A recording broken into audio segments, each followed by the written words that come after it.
siitä lähdetään liikkeelle ja Mika Sironen ottaa siitä startin nimiinsä ja lähtee puskemaan sitten kohti tuota ensimmäistä mutkaa ja perässä.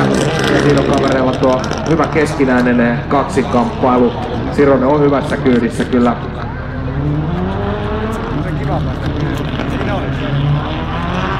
Nyt kuulkaa, jos pitäisi tuon eilisen silmätuntuman perusteella sanoa, niin ei ole nyt kyllä bussilla mitään jakoa Siroselle.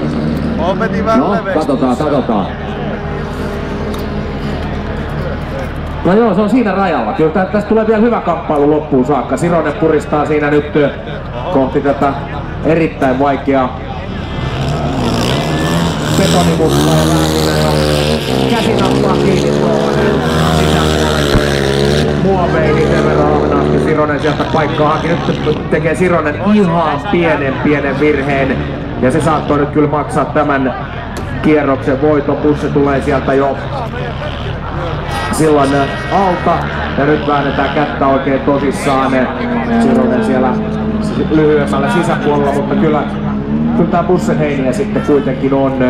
Ei siinä isoa eroa tule, mutta kyllä ralliauto on vielä